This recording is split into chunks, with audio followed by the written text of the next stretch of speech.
So, welcome to another interactive session with 10 counts. Today, we have got the ultimate Brave FC fighter, the former UFC fighter, Jose Torres, with us. First of all, thank you so much for joining with us, Jose. Tell us how you have been and how 2023 has been treating you. Well, it's a pleasure to be on the show. Thank you for having me. And everything's been well. I'm down in Las Vegas, Nevada, training at Extreme Couture, where a lot of professional fighters train. And I don't know if you saw a photo earlier. Marab, I don't know how to say his last name, but Marab, who just beat Peter Petroyan. I'm training with him. I'm training with Apache Mix, who's fighting for $1 million tournament in the finals. I mean, there's so many people that I'm training with high level that I'm having a blast here. So I'm doing really, really well. How about you? Yeah, like it has been pretty tough. So much, a lot has been going around in the combat industry. There are so many news. So, yeah, it's been pretty tough and it's an entertaining time to be a MMA fan. Also, like we recently got to know that UFC, an organization which you have been a part with, has merged with WWE recently, and they're together going to form a 21 billion sports entertainment company. So, were you aware of this news? Yes, I mean it's all over social media. I don't know what's going to come about it. I'm assuming definitely a lot more celebrity fights with fighters going in there to do some wrestling matches, but I don't know how it's going to benefit the opposite way. I mean, you see some former fighters, Brock Lesnar, Ronda Rousey, stuff like that, go to WWE, but I don't know how it's going to be, the opposite way. So I'm excited to see how it goes. But when it comes to promoting, when it comes to meet and greets, when it comes to all these celebrity events, I mean, the UFC is a very, very smart promotion. That's why they are the most popular promotion in the world when it comes to they know how to promote and they do they do their job very, very right. And look at the WWE, being around for years. And I mean, I was a big 90s baby, Attitude Era, 2000, stuff like that. Stone Cold Steve also is my favorite wrestler. So see what they're doing now and integrating into the UFC. I'm just excited to see what happens next. Like after you transition to Brave FC, your career has gone on to a really good heights. You have been scoring wins. You have been beating people up. So, what actually worked well for you? Like after you left UFC and joined Brave FC, what are the positive aspects that came to your professional career? The biggest thing with Brave, the difference that I expected in the UFC that I ended up getting from Brave was the respect. When I was in the UFC, it wasn't very respectful, and I was actually talking to a few fighters that were part of my division in the UFC today, actually about we hope to fight at certain times. They tell us no, we're gonna fight at a different time, and then they come up with last minute stuff and ultimatums forcing us to fight. And it's like, no, I don't want to fight. Well, then either you're cut or you won't fight for double the time you expected to originally fight. So there's a lot of disrespect. You're treated as a worker instead of a professional athlete. And that's the very, I think, sucky part. At least my experience in the UFC could be different for other people. But for me, the respect that I got from Brave, knowing when I'm going to fight, who I'm fighting, when I'm fighting, different countries, being able to travel the world, going to different places, being able to talk to the matchmakers, the president, the promoters, stuff like that, instead of just my manager handling all the things. In the UFC, I wasn't able to talk to Dana White. I wasn't able to talk to the matchmakers. I wasn't able to talk to anyone. So with this, I have a lot more control and there's a lot more respect for the fighters in general instead of just the main event and co-main event guys. So Brave has treated me very, very well, and I'm excited to see what's next with them. Like a lot of UFC fighters, former UFC fighters have like gone against Dana White and they have publicly said a lot of things like how fighters are deprived of their deserving payments in the UFC and like how a lot of situations like we recently saw how Francis Ngannou parted his ways with the UFC and it didn't kind of happen in a good tone. Like they didn't get a lot of offers. Francis Ngannou said that even if he was offered $1 million fight, it was after like he pushed them to a certain extent and he was deprived of a lot of other facilities. So where do you think the problem stands? Do you think that other promotions like Brave FC or PFL MMA or One Championship are paying their fighters better than what the UFC is paying, or is there some other kind of problem that is prevailing right now? Oh, for sure. I think that's one of the biggest things. If you think about it, we put our life on the line, and it's not just our heads, it's our bodies. There's no health insurance. We're not medically covered in any way. So I remember when I tore my one of my ligaments in my knee last year, I have to pay for that out of pocket. That's not just in the UFC, but that's promotions all over the world. But with that being said, boxing is a little different than MMA. So when you look at boxing, why is Tyson Fury making 30 million a fight? Miguel Cotto, Canelo Alvarez, Ryan Garcia, all these guys making millions a fight, and then you have high level champions maybe making $1 million, maybe making 2 million finally, which is awesome, but we definitely deserve a lot more when we are literally putting our lives in line. One fight can end our lives, one fight can change our lives, both in the good and bad way. And this sport is definitely not guaranteed, So I've had my fair share of injuries during this camp where it's like, I'm still going to fight, but if it were worse, then I couldn't fight. There goes the payday. So when it comes to the pay, boxers and other promotions in MMA like Brave, Bellator, especially PFL, because they have so many investors right now. They're paying so much of these fighters. It's amazing. The UFC, they are so popular, and that's also why they're being sued as a monopoly. They're so popular that they know fighters just want to fight to say they are in the UFC. I mean, how many times as an interviewer, a lot of people are like, "Oh, do you do UFC?" It's like, no, I do MMA. And it's like the UFC people just they label MMA as UFC instead of I can be in Brave, I can be in PFL, I can be in Bellator, I can be in Rise, and whatever promotion in the world. Out of nowhere, they're like, hey, so when are you going back to the UFC? It's like that's not the pinnacle of the sport. I'm getting paid more in Brave than I was in the UFC. So the factor is, especially in this sport, yes, I would love the popularity to be back in the UFC and stuff like that, but I get paid more. My livelihood's a lot better. The respect factor is phenomenal. And I'm a lot more at peace and happy at a different promotion than I was in the UFC. Also, like the other promotions, mixed martial art promotions, they popped up really well in the past few years. If we compare, like UFC is comparatively a lot older than the other promotions, but Brave FC has done a great job in the Middle East. They are even expanding globally. PFL MMA, they have got a good fan base. One Championships is doing pretty well in the East. So, do you think like this promotions, mixed martial arts promotions should someday come together and do a like crossover event, something that we have seen happen in football? Like if you take a note of the sport football, we see other countries coming up with their different clubs and like or making something happen like Champions League, where all the different clubs from different countries come under one roof. So do you think MMA promotions, it's high time MMA promotions should start working together on crossover events rather than giving UFC the ab- absolute like powerhouse of the system? One of the biggest things, there's an example of this already. Bellator and Ryzen or Risen, however you want to say it in Japan, they have the crossover events. So far, Bellator, from what I know, keeps winning, but the fights are also very, very close competitive. Whether they're in Japan or whether they're in the States, Bellator hosting it or Ryzen hosting it, it's Bellator versus Ryzen and all their best champions versus our best champions. And it's a great, great show because now you see the diversity in the sport and you see two promotions helping each other. And now, for example, Kyoji Horiguchi, a Japanese fighter, fought in Ryzen and then was kind of like doing that cross promoting, fought in Bellator, and he was the double belt champion. He was the champion in Bellator. He was the champion in Ryzen, and I thought that was so cool. Compared to you look at it, it's almost like boxing where you have the different promotions, the different belts, WBC, this, that, whatever, and you want to be an undisputed champ. I think it's awesome to see promotions do crossovers. I would love to see, the PFL versus Brave or Brave versus Bellator, Bellator versus Ryzen again. But I think Dana White has already talked about the UFC is the biggest and most popular promotion in the world. There's no reason for them to try to help another promotion because if they help another promotion, it's in a sense to compete with them. And that's the way they look at it compared to other promotions regionally. Technically, Brave is more based out of the Middle East, Bellator is more based out of the States, Rise in Japan, and so on and so on.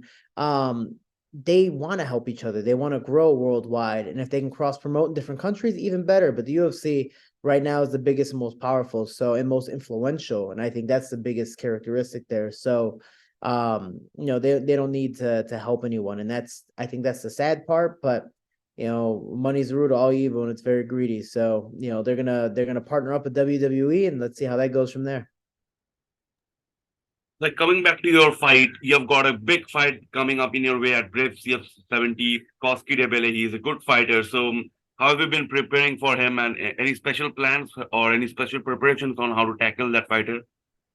Um, I wouldn't say there's any special plans. He's very tall, he's very long. My opponent was just around the same height, but not as long. Nikos Nitabella is very good at keeping the distance and attacking, but also circling and moving away when he needs to. I think if he gets anywhere close to me, if I can grab him, the fight is going to end up on the ground. I would love to stand and bang with him, but obviously he's much taller than me and he has those very, very long legs. So I have to be able to utilize that to my advantage too. If I get his back against the fence, if I'm able to, attack walking forward and do the things that I need to do, if he wants to play a firefight, I think it's actually worse for him compared to if he's able to fight at length. I mean, I'm a short guy in general, so if anyone knows how to use their length, hopefully Nikosi knows how to do that. Makes it a more fun battle for me. But I think the biggest thing, I've been training with Patchy Mix around the same height. Definitely a very different skill level, or at least, repertoire wise, resume wise.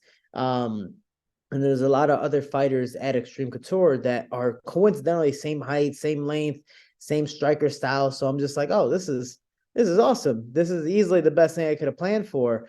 So I've been having a lot of rounds with many, many tall people. So I'm very happy about that. Definitely working my way in and out when it comes to not just boxing, but doing MMA.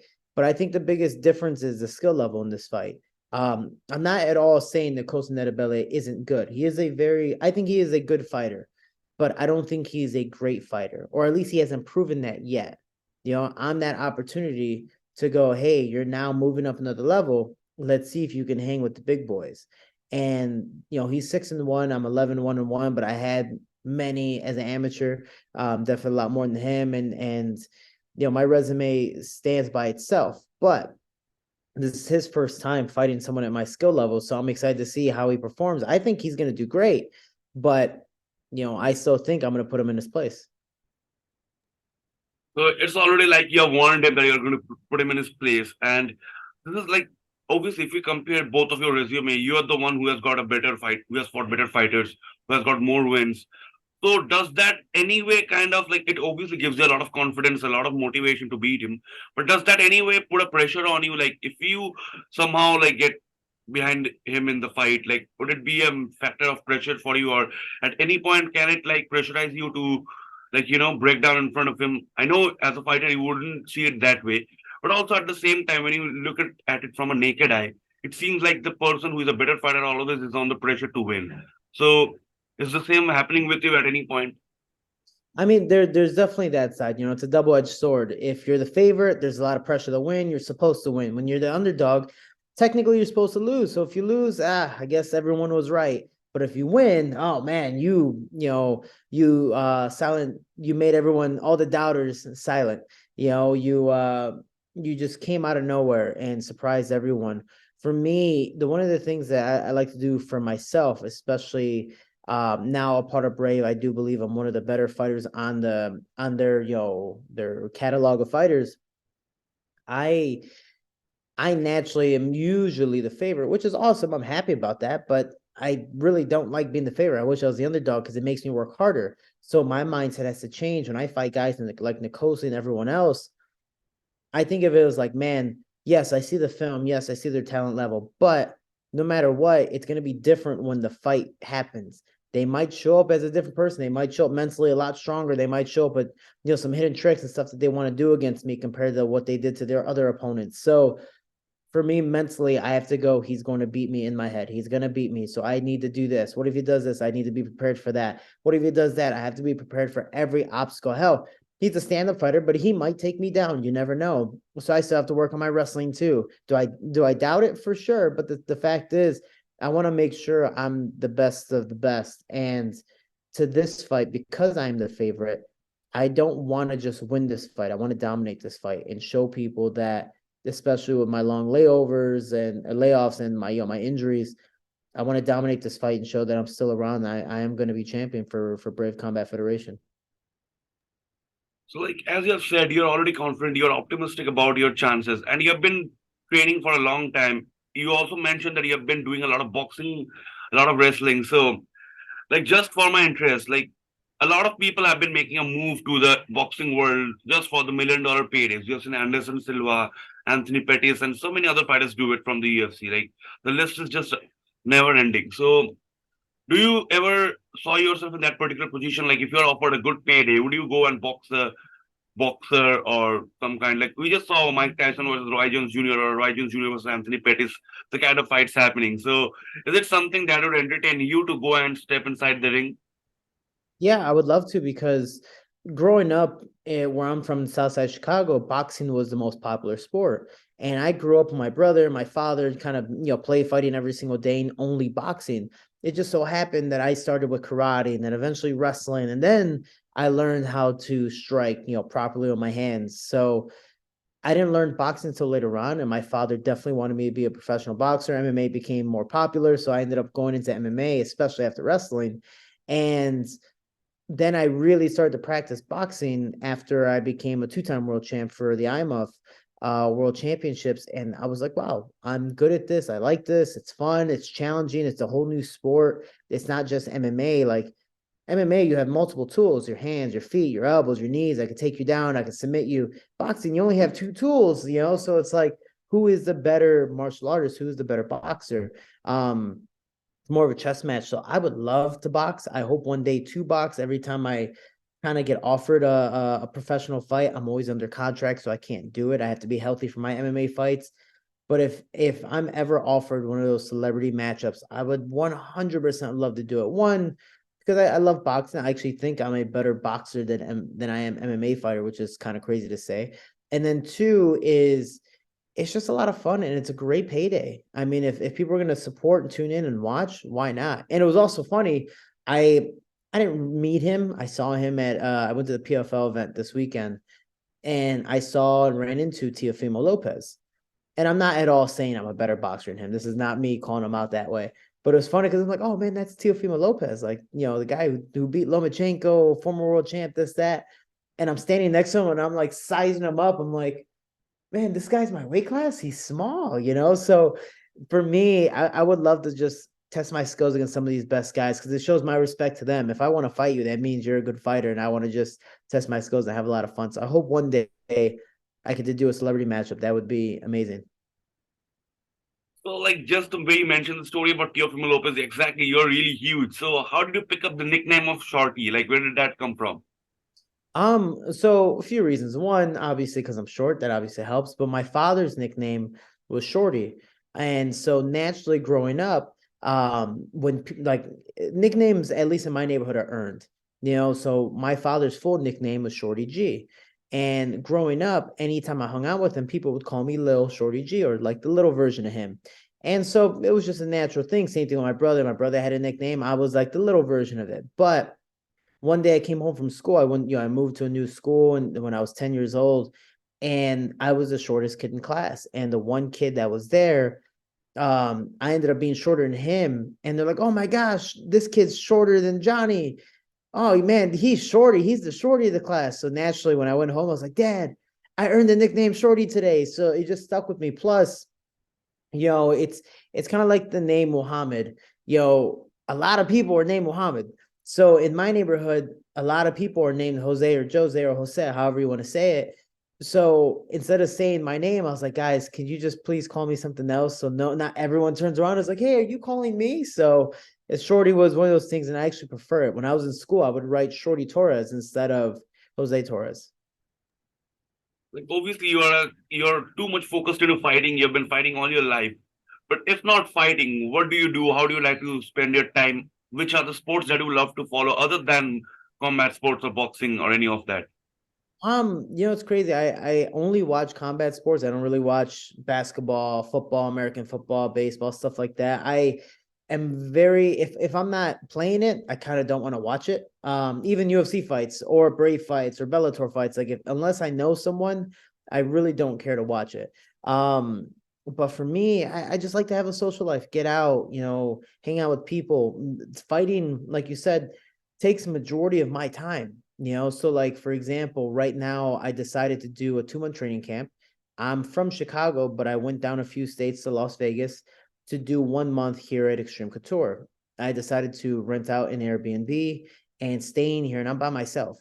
I don't go out. I don't do anything. I 100% focus on my fight because one, I know if I go out, I'm probably going to do some dumb stuff, stay out too late, hang out with friends.